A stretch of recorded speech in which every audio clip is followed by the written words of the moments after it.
Well, hey, friends and neighbors, this is Chuck out at Sheraton Park Farms. Welcome back to the farm. So, different video today. About a week or so ago, I was asked to be a guest on a podcast by the name of Backyard Bounty.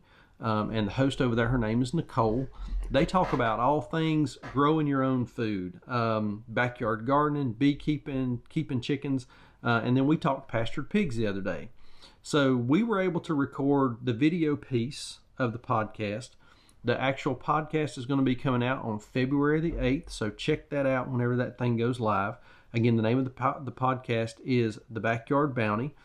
Nicole has a web page. It's heritageacresmarket.com. I'm going to post a bunch of links to her stuff in the description down below, so go over and check that out. Check her out. She's got a lot of cool stuff going on there. If you're interested in getting started in beekeeping, chicken keeping, gardening, we got some pastured pig stuff over there now. Go check out her podcast. Just so happens Joel Salatin is the guest this week whenever I'm getting ready to post this video.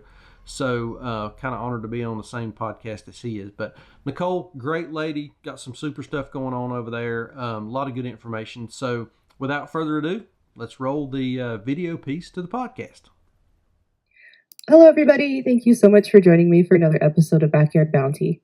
I'm your host, Nicole, and today I'm joined by Chuck with Sheraton Park Farms. And today we're going to talk about raising pastured pigs, both for use on the homestead and hopefully to make a profit. So, Chuck, thank you so much for joining me today. Thank you, Nicole. I appreciate you having me on. Absolutely. I'm really excited to talk about pastured pork. I think the more that folks can raise food in their backyard, the better. And if they can make a profit from it, even better yet.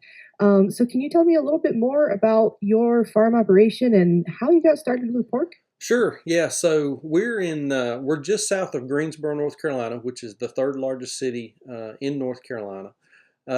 We're currently farming 32 acres. 20 acres of that we own, and then we lease an adjoining 12, which is just conveniently it's right next to us. It's actually our neighbor's property, so that worked out really well because there's no right-of-way issues or anything like that. It's right next to us. So we've got 32 acres. My wife and I started farming. This will be 18, 19, 20. This will be our fourth full year. We started in February. We got our first animals on the farm in February of 2018. We started this venture with zero farming experience. I've got about 28 years in the healthcare industry. My wife has 20 some years in the healthcare industry, and she works for an accountant's office by trade now. What she does. And so we got in. The good Lord looks out for drunkards and fools, I tell everybody. And so he's kept his eye on us. What got us into this, my wife had done a little bit of a summer internship at a local small butcher shop in the foothills of North Carolina. And she came home one day and she said to me, I think there's something to this local food, like locally raised, ethically raised food movement. And up until then, I really didn't know much about it. I was pretty blind to the whole idea. So started doing a little bit of research, and dang on, she was right. She was on to something. So we watched Food Inc. We started reading and listening to a lot of Joel Salatin stuff and learning about regenerative ag and that kind of thing. And so we got really interested in farming and raising our own food. About that time, I had a job opportunity that was going to require a move for us. And so we decided during the move we were going to buy some land and start raising some chickens on our own. And basically for meat for us, maybe have a few extra to sell. I mean, it wasn't really, we didn't go into it planning to be a business essentially. If we sold a few to cover our cost, hey, that was great. We got some good food out of the whole deal. And so we found this property here in Greensboro and bought it. And like I said, our initial goal was we were going to go all in on pastured poultry. We were going to do the moving the chickens every day and the whole pastured poultry movement. And I was commuting back and forth to work, and I was consuming every bit of content that I could consume to learn about this farming thing that we were getting ready to start. And so I was on my way to work one day, and I was listening to a podcast, and the name of it is The Grass-Fed Life, Darby Simpson and Diego Footer. And they were talking about farming enterprises. And Darby made the comment that pound for pound, hour for hour, that pigs were a much better investment than pastured poultry. So I came home and made the grand announcement, hey, we're getting pigs. So my wife looked at me like I had two heads, but she, being the patient woman she is, she agreed to pigs. So I started searching on Craigslist. Had no idea what I was doing. I mean, I was completely in the dark on the whole deal. And so searching Craigslist, found a guy about an hour away that had some pigs for sale. And so we kind of worked the deal over Craigslist. So one rainy, nasty Saturday, we go up to this guy's farm to buy these pigs, and we pull up, and it's a beaten up farm, and it's kind of run down. But there's this huge barn there. We pull up, a couple of guys start walking out, and then there's 4 or 5 guys. And before you know it, there's about 15 people there, and I'm like, oh, what have we gotten ourselves into? And I said, yeah, I'm here to buy some pigs. And one of the guys said, oh, you're looking for Daddy. Let me go get him. So they go down to the barn. This little old man comes shuffling out. So he takes us up to where these pigs are, and he's got, I don't know, 8 or 10 pigs on just this little landscaping trailer with some sides on it. And they can tell that I am a greenhorn from I have zero experience. And the old guy looks at me and he says, boy, I'm going to pick this pig up off his trailer. And when his feet get off the ground, he's yours. If you drop him and he gets gone, I'll catch him. I don't know how long it'll be, but I'll catch him and I'll get him back to you. So he starts handing these pigs over to me, and I've never touched a pig. I mean, they're 8 weeks old. They're pretty small.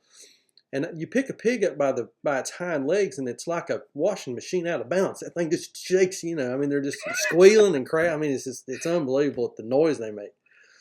So we finally get these pigs loaded over into my truck, and so we come home with them, and I've out in the pasture. I've done all the stuff. I've bought the netting. I've bought the energizer. I've got the feed and the water. I mean, it's a pastoral setting that to look at. It's beautiful. So we pull the truck down there, and I jump up on the back of the truck, and I hand one of those pigs off the truck to my wife, and she puts it down on the ground. So this thing starts sniffing around and looking around, and it gets up next to the fence. And I had read and heard, I don't know what I was thinking, but I had read and heard that when a pig touches that electric to their nose, if they're not trained, they're going to go through that fence. That's absolutely correct. That's what they will do. And so this pig is out here running around outside of this netting, and you've never seen a sight till you've seen two middle-aged, slightly overweight human beings chasing a crazed pig across a soybean field. Oh my goodness. So somehow we managed to get that pig back into the netting, and in the interim, my wife has the wherewithal to turn the power off. So this pig gets caught back up in the netting, so she does this WWE suplex move on this thing and pins this pig to the ground. It's squealing, my dog's barking. So we get this pig up and put it back on the truck, and we do what any two normal, rational, sane adults would do. We go to the house and have a beer. So Saturday night, these pigs end up sleeping like in true redneck fashion on the bed of my pickup. So about 4 o'clock Sunday morning, we're both awake. She's madder than snot. What are you going to do about these pigs? And so I email a guy that I had been watching on YouTube and explain my conundrum to him. And he said, you've got to set up a training pen. You've got to have a hard structure that the pigs can't get through, and put your electric in that. So when they hit it and they get shocked, they go forward, they can't go anywhere, they got to go back. He said after about 2 days, they'll learn that the electric, they want to stay away from it, they can't go through it. So we wait till about 9 o'clock. We hook the trailer up to the truck, and me and my wife and the pigs go to Tractor Supply and get some pig panels and some green T-posts. We come back, we set that up. So now we've got a structure that the pigs can't get out of. We put our netting inside, and then we hand these pigs off into this netting, and she and I drag up a lawn chair and enjoy watching the pigs squeal as they hit that electric. So that was my first experience with pigs, and I think the take-home message there is, if you're interested in pigs, um, find a mentor that can help walk you through some of the very, Sure. very basic steps of getting started with pigs. Pigs are much different than chickens, um, or rabbits or any other bees or any other type of livestock that you can manage. Um, so get a mentor and learn the ins and outs of pigs. But again, pigs are wonderful animals. Getting those pigs has been the best decision we could make for our farm from the business aspect and also from a land management aspect. Pigs are wonderful. So obviously you kind of had trial by fire Yes. and went through all the beginner mistakes, it sounds like. Yeah, absolutely. So So our apologies. I'm sorry. So yeah, we did learn a lot of hard lessons, and even now, folks will call me up or email me and say, "Hey, can you tell me how to raise pigs?" No, but I can tell you how not to. We've made all the mistakes, and I'll be glad to share those with you and steer you clear of those. Well, that's an important part of getting started, I guess, and is making those mistakes and knowing not what to do again. But would you say that pigs are for everybody, or are there certain people that maybe shouldn't have pigs? Yeah, so no, pigs are not for everybody. There's a couple things that you're absolutely gonna need if you want to do pigs, particularly on scale. Pigs do require a bit of space. You can keep a pig in a confined area, a pen, a 10 by 10, a 20 by 20 penned area. You can do that. But if you're going to do that, you've got to have some pretty significant infrastructure in terms of fencing and confinement because those pigs, once they get 100 pounds, 125 pounds or so, pigs become very, very strong in their head and neck, and it's really, really easy for them to get out of a confined area. So if you're going to do them in a small space, you've got to have some pretty significant infrastructure in terms of fencing and confinement. If you decide you want to do a pastured pig, which we think is a better way to raise those animals, we think it allows them to express their more natural tendencies. There's a lot of valuable land management things that you can do with pigs. You're going to need some infrastructure there in terms of electricity, electric fence, some energizers, feeders, waters, and there is a space requirement. Again, we're on about 32 acres. I've got 37 pigs all together right now. We're working to ramp that up, but we're very quickly learning that we're going to run out of space. So having a good chunk of land is also something that you're going to want to think about. Um, Pigs are very strong animals, so you need to be somewhat nimble and quick and be able to get out of their way. So there may be some folks, if you have maybe some physical challenges and some of that kind of thing, pigs may be something you want to think about, or at least make sure that you've got plenty of help with. But pigs are, once you kind of get them trained on that electric and you learn some of their tendencies, pigs are pretty easy to manage. Our daily routine now on our pigs, we've got some automatic watering systems in place. We've got some automatic feeding systems in place on some of our pigs. They're just a daily check, make sure the fence is clear, make sure that they've got plenty of feed and water. So pigs they're not for everybody, but they could be for most people. So do you pretty much just raise them for meat, or do you also breed them? What's the best way to I guess to do that? Yeah, so we started out just raising pigs for meat. That was the initial plan, and so we were buying feeder piglets that are 8 weeks old that we're going to raise out. We're going to feed them up to a certain weight. Our target weight is about 325 to 350 pounds before we go to processing. So our initial deal was that was what we were going to do. And then we learned that we were losing our source of piglets. We had found a really good source for a very high quality pig that done really good on pasture, foraged well, grew quickly, easy to manage. So we started doing some artificial insemination so that we could continue our line of pigs and have plenty of pigs later on.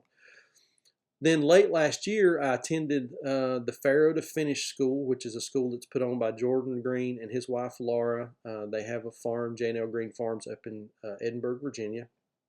And in talking to some of the folks there and talking to Jordan and the guys that were in the school, and just basically some general observation, we kind of figured out that good quality piglets were becoming more and more difficult to find. So now we've entered into a bit more of a breeding operation. We now have 4 boars on property. We've continued to do some artificial insemination because our male pigs just aren't big enough to fulfill their duties yet. So we're continuing to do some artificial insemination, but we're going to try to work and help fill that need for those good quality piglets that folks are looking for. More and more folks are getting interested in raising their own meat, knowing where their food comes from, providing some good quality food for their local communities, and a good quality piglet that has proven genetics that does well on pasture. Those things are getting a little tougher and tougher to find. So we're going to try to fill that need, and that's something that we're working on right now. And remind me, maybe you mentioned it and I missed it, but what breed of pigs do you have? So our 2 initial sows that we've started our herd off of they were just kind of a mutt pig. Had a little bit of Duroc, a little bit of Berkshire, a little bit of Yorkshire, a little bit of Tamworth. And we've started breeding those pigs back with some purebred Duroc and some purebred Berkshire. So that seems to be the combination that we're working on right now, is having Berkshire and Duroc primary as the foundation of our herd. We are adding a little bit of Hampshire, a little bit of Hereford pigs. So we're experimenting just a little bit, but we found that a good mixed breed pigs seem to do well. Some of the more purebred pigs can have some health problems. We've just found that whenever you start crossing those, you get some hybrid vigor. Those pigs grow well, they do well, they grow fast. And that just seems to work for us. So we're experimenting a little bit with our breeds, but primarily Duroc and Berkshire. So for folks that might have options, or maybe there's not a mixed breed available, what are some of the better beginner breeds? So I would go with a Duroc. Those pigs put on weight well. They grow fast. They're easy to keep. Another question that I get frequently is, what's the best breed of pig to keep? What's the best temperament pig? Well, all pigs are easy to deal with, and all pigs can be difficult to deal with depending upon how you manage them. One of the things that we found and noticed is that if you're over in those pens with those pigs and you're giving them belly scratches and scratching them behind the ears and giving them treats and that kind of thing, those pigs are very receptive to you. They come, in lots of ways, they act much like a pet. On the opposite side, if you just fill that bulk feeder and fill that automatic water and just walk away and never interact with those pigs, they can be a little bit difficult and a little bit cantankerous to deal with. So I think it's not so much the breed of pig as it is the management and how you interact with those animals. I think that's to be said by with most animals. I don't know that you necessarily tame an alligator or something, but Yeah, chickens are the same way. If you yeah. just throw them out there, they're not going to be super friendly. But if you pet them or interact with them, they're going to be much nicer. And with pigs, I will make this disclaimer. Pigs are large, strong animals, and you always need to keep your head on a swivel, know where they're at, be cautious. But again, the more you get over and manage them and work with them and spend time with them, the easier they are to handle. So I've heard some stories, maybe is the right term for it, that pigs can be dangerous. Is that more so just because of their size and maybe people not interacting with them as often as they should? Yeah, those certainly are contributing factors. Whenever the females are in heat, we've noticed that they tend to be more aggressive than whenever they're not in heat. So there's typically a couple of day period there every 3 weeks that our females can be a little bit aggressive. And then on the boar side, Whenever those females are in heat, those boars have one thing on their mind, and you've got to be careful around the males during the mating time. So those are typically the Mhm. times that you need to kind of keep your head on a swivel and know where everybody's at, and be cautious. It's during the mating and the heat cycles. So do you keep them separated or are they all intermingled? We do, yeah. We keep so right now we're keeping our boars separate from our breeding gilts, primarily because our boars are brand new on the farm. Those guys are still. I've got a couple that are about 10 weeks old and a couple that are 3.5, 4 months old. So they're not to breeding age yet. But we will keep them separate. We will put the boars in with the females whenever everybody gets to size and gets to the appropriate age, and we'll leave them in there until they're about ready to farrow. So pigs will carry their gestational period is 3 months, 3 weeks, and 3 days, and ends up being about 115 days. So we'll put the boars in Interesting. with the females. They'll stay in with them for about 4 months, and then we'll pull them out, and they'll go to another group of females. Okay. So I imagine most people are, going to be raising them for meat more so than production Hmm. of offspring for whatever purpose there. Um, so what's kind of the basics to get started with that? What are you mentioned fencing is pretty important, but what are some other things before you even bring the pigs home that you would need to have? Yeah, so just a couple of managing pigs is doesn't require a whole lot of infrastructure if you're doing it out on pasture. You're going to need a training pen. So we use just some pretty standard 16-foot long pig panels. You can pick those up at any local feed store, animal supply store, tractor supply type, Rural King type stores. So we use those to set up a training pen. We use a couple of rolls of some fairly inexpensive electric poly wire. We use a Gallagher brand or a Speedrite brand. Usually we can pick those rolls up for anywhere between $40 and $80 a piece, depending on what we're doing with them. You'll need an energizer. We've used a couple of different types of energizers. We've used the kind that operates off of a 12-volt battery, and then we've also got some solar energizers. We're starting to experiment with those a little bit right now to see how they do. Some type of container for feed, some type of container for water. We found that just a black pickle barrel, usually you can pick those up on Craigslist or Marketplace for 15, 25 bucks, with just some pig nipples. And again, those you can pick those up at Tractor Supply or your local feed store. That's really all you need, and then the pigs. So the Mhm. beginning stuff is really pretty simple. One thing that I would say is that if you're going to get into pigs and raise pigs for meat, um, always get at least two. Pigs are herd animals. You're going to find they do much better. They're easier to manage. They're much happier if they have a buddy or they have a partner. So don't ever try. I wouldn't recommend trying to raise just one pig at a time. Get at least two. So if you're wanting to raise them for meat, does it matter male or female or and I guess what age is a good place to start? Is it something that you're better off with a younger pig? Sure, great question. So on the sex of the animal, females are going to be fine. You're not going to have any issue there. If you do elect to raise a male, you really need to castrate those boys and turn them into what's called a barrow. That's a castrated male pig. There is Mhm. some controversy slash discussion around what's called boar taint, and that comes from an increase in the testosterone hormone that can be. Some folks can taste it in the meat. Some folks can't.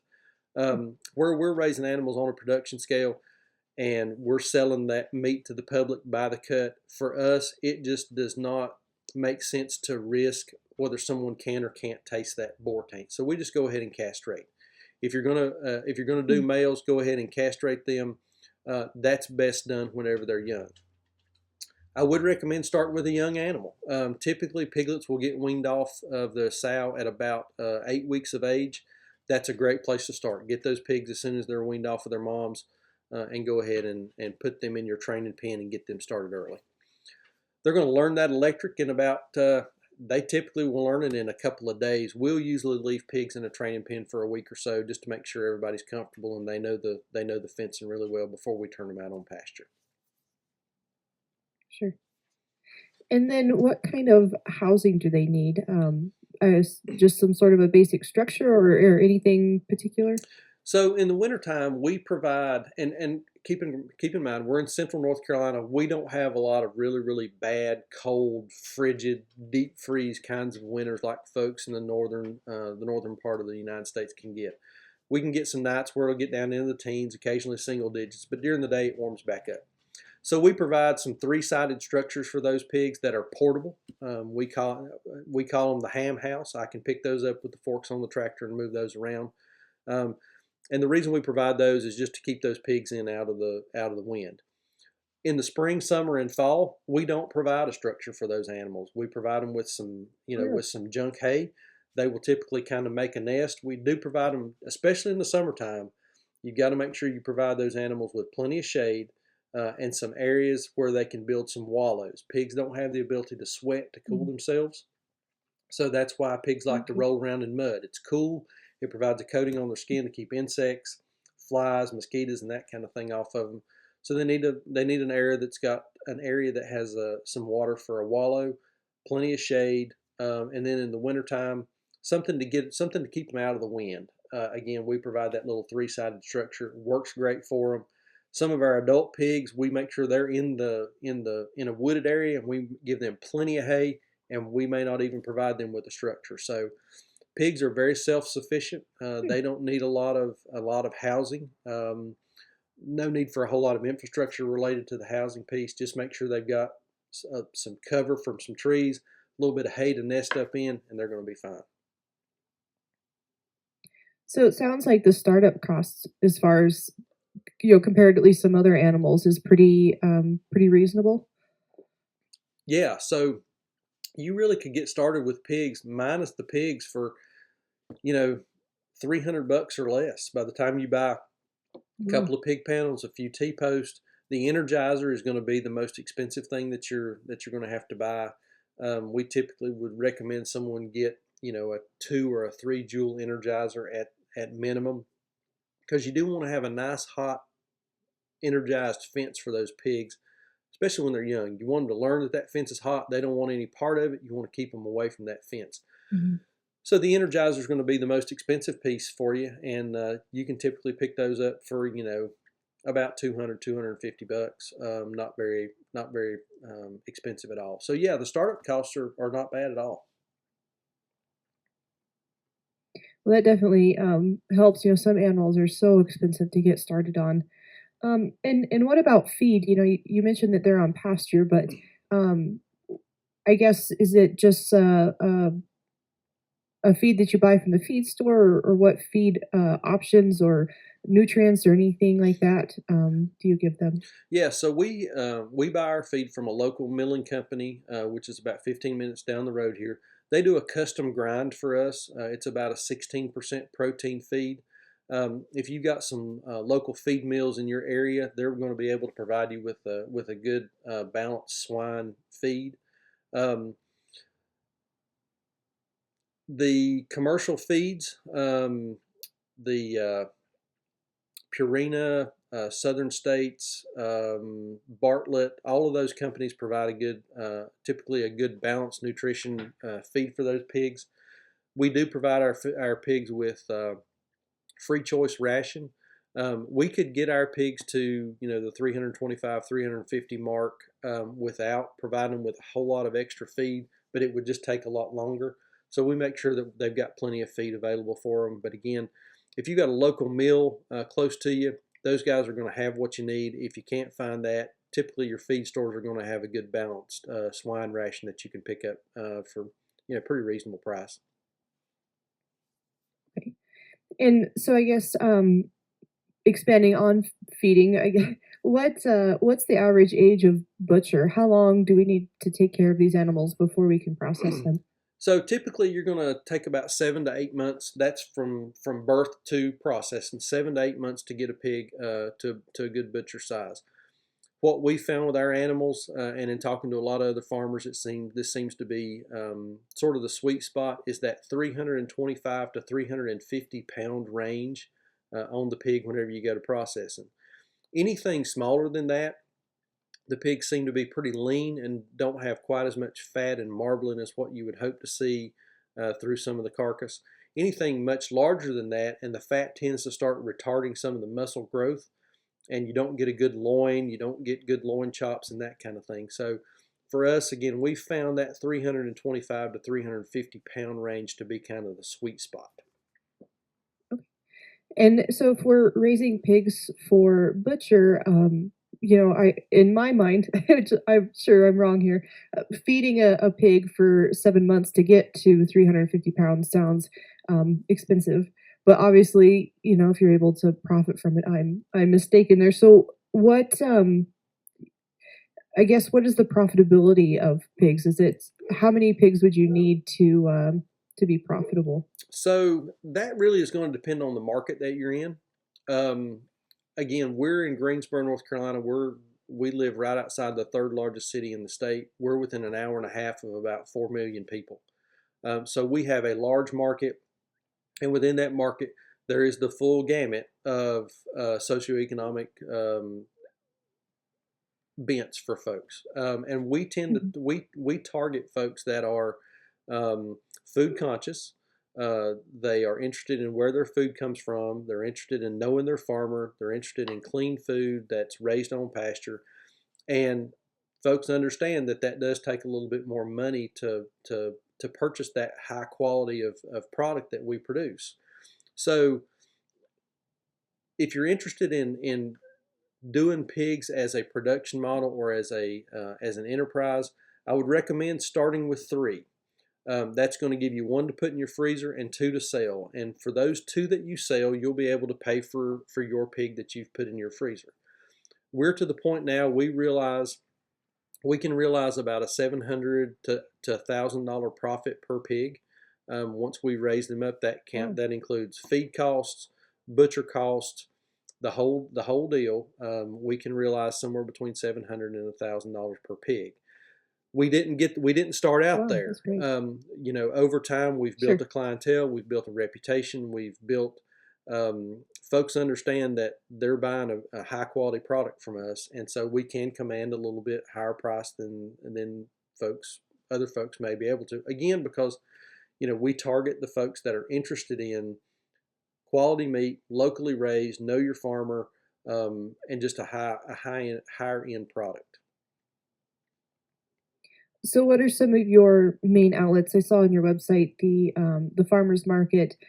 Do you also ship, or is it all pretty much just local business? So far, everything's been local. We do two farmers markets per week, and then we also sell to a small local niche grocery store just down the road a little ways, and that's another outlet. We do a lot of on farm sales. We have a lot of folks that come direct to the farm to buy. We're trying to crack that shipping nut. We did do a shipping experiment a couple of weeks ago.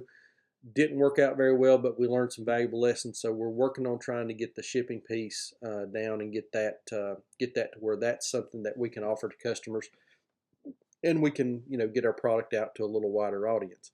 Um, the shipping of meat is just a you know the packaging, the dry ice, the time in which you have to ship it, the cost for shipping. It's a little bit of a cost prohibitive thing, but we're trying to figure that out. Sure. Well, and especially right now, there's a lot of shipping challenges for everybody Yeah, with shipping absolutely. delays and And things. frankly, Amazon is spoiling us all. I mean, it's super easy to Mhm. order you know a computer mouse on your phone tonight, and it's at your door tomorrow by lunch. So Yeah. Amazon's kind of ruined us all, and those of us that don't have that those big outlets and those big connections with UPS and the postal service, we're still floundering and trying to get that deal figured out. Yeah, I definitely experienced that with our little shop as well. Yeah, Um, I wanted to ask you, kind of going back to the husbandry side of things, um, you mentioned that there was a lot of benefits of raising them on pasture and the land management aspects, and I just was hoping that you could touch on that. sure. So that first set of pigs that I was talking about, when we bought the farm that we're on, there really hadn't been a whole lot done to it other than there were some crops, just some row crops that were being raised: corn, soybean, tobacco, winter wheat, and so what are pastures now were previously fields where these crops are being raised, and that soil was hard packed soil, didn't absorb any water. There was a lot of runoff. I mean, it was just no nutrients whatsoever. I mean, it was in pretty rough shape. So that first year, we ran those pigs across one of those fields, let them till that up and stir up that latent seed bank, put down some manure. We were throwing some junk hay out there, so they were kind of stomping that carbon in. And so now those fields that were originally just a hard pan, hard packed dirt, we've got some really nice grasses growing on it. So pigs are great at stirring that latent seed bank up, aerating the soil, fluffing it up, and just adding some life to it. We've also found in running our pigs through some of our wooded areas, they do a fantastic job of clearing some of that understory, some of that underbrush, and knocking that stuff down. We'll follow them with a chainsaw and start cutting down some of the junk trees, some of the smaller trees, opening up some of that canopy. And so we've started in some of the areas on our farm now, we've started to build some beautiful silvo pasture that are perfect to run our sheep through, for example. And so this all becomes a very symbiotic relationship, and everything just kind of feeds on itself. We bring the pigs through and let them stir the ground up and fluff that up. We come along and sow maybe a little bit of cover crop behind it, a little, some rye, some wheat, some oats, and that kind of thing. Let that start springing up. We bring the sheep back across that, so we're now generating some forages for our sheep. We run the sheep across that. Then we'll bring our pastured chickens behind that and let the pastured chickens, take advantage of some of the sheep manure and, dig around for grasses and bugs and worms and all that kind of stuff. And then it's time to bring the pigs back through. So we just create this continuous cycle of animals moving across our farm, and we can increase the production capacity of the land while we're getting, we're building soil. Everything's putting manure down. We're stomping the carbon back in, and we're just building some life back into this farm that when we bought it was, I mean, it was just becoming barren, and unless you were just pouring the chemicals to it, nothing would grow here. And so it's that symbiotic relationship, and the pigs play a huge role in that. They're our tillage tool, they're our aerators, they're our land clearing tool. I've got a group of pigs right now with some bamboo that's 30 feet tall, and these girls are just tearing this stuff down and pushing it over, and they're just, it's a great, they're eating it, and they're just opening that stuff up. So I get excited talking about pigs and what they can do with land, because my grandmother told me, she said, "Oh, you'll never grow any grass with them pigs around." And now she comes down and she can't believe what we're doing on this farm with getting this grass to grow, and we've had pigs on it. It's just unbelievable. Sure. That's amazing. So do you need to rotationally to rotate their fields and things for disease and worms like you do other animals? Yes, absolutely. So we keep those pigs moving. We typically will leave pigs on a spot. And that's another question we get. How long can pigs stay in an area? Well, it depends on how big the area it is, depends on how many pigs you've got there, depends on how big the pigs are. 10 100-pound pigs are going to do a different amount of damage than 10 200-pound pigs. There's more pressure on that. So we do keep everything moving. We want to get them off of their manure. Of course, pigs do tend to have a bathroom area within their paddocks, so we do want to move them off that. We also want to distribute that manure around. We don't want pigs just in one place where there's just this overabundance of manure and it's not being spread out. And then also, if you leave pigs on an area too long, they're going to compact the ground, particularly around feed and water stations, and it's going to be more difficult to get grass growing in those areas. And I've done that a couple of times. I've left pigs in a spot too long, and they've really compacted down around where the feed and water was. We were moving some sheep today, and we were moving their hay feeder, and a guy that was helping me, David, he said, "Something's been here before." And I said, "Yeah, I had the pig feeder there one time because it was just compacted and there wasn't any grass growing." So yeah, you got to keep those animals moving. Pigs need to keep moving from space to space on a pretty regular rotation. Sure. That makes sense. So are there any other common beginner mistakes or even misconceptions about raising pigs that you've found along the way from talking to other people, and then other mistakes that you've made as well? Yeah, so one of the big misconceptions is that pigs stink. And again, if you're moving those pigs and you keep them rotated around, and you distribute that manure out over a broader area, we have very little odor at all. The only time we really get much odor is if we've had just a ton of rain, um, and that manure starts to liquefy some, and you can get a little bit of an odor there. But otherwise, the farm doesn't stink. You really don't smell those pigs.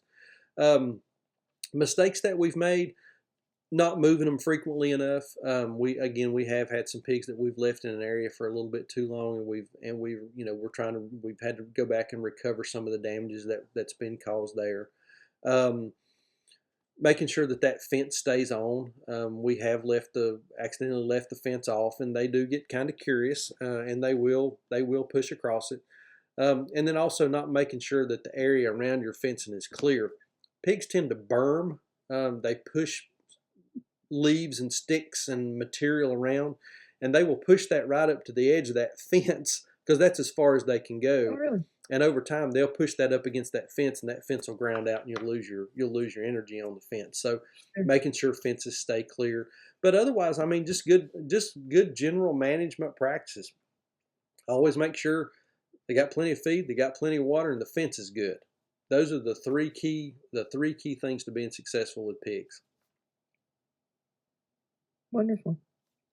Well, obviously, there's more than we could talk about just in our short podcast here, but I know that you have some really great resources, your YouTube channel and your website. So, can you share those with us so that if somebody's wanting to get more information, they can get that information from you?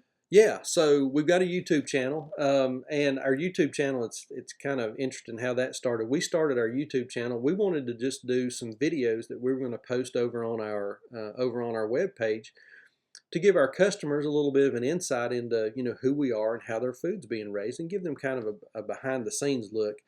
Well, one video turned into two, into three, into 150 videos now. So we've got a YouTube channel. It's Sheraton Park Farms. If you just Google or just search us on YouTube, you'll find us over there. We talk about all things pigs, chickens, sheep, just general farming stuff. We do land clearing, tractor work. We got all kinds of stuff going on over there. But our primary focus is on pigs and on pastured pigs. And then also we also have a web page. It's SheratonParkFarms.com. You can find us there, and then we're also on Facebook and also on Instagram. Uh, Love to talk pigs with folks. So if you've got a question, please reach out to us. We're glad to try to provide what information we can and help folks out. We think this is a great lifestyle. We think pigs are a great animal to have on your farm, and we encourage folks to give them a try.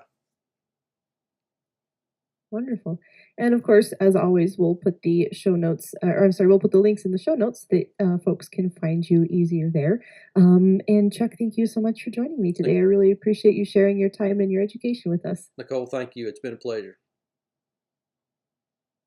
And for those listening, thank you so much for joining me for another episode of Backyard Bounty, and we'll see you again next week.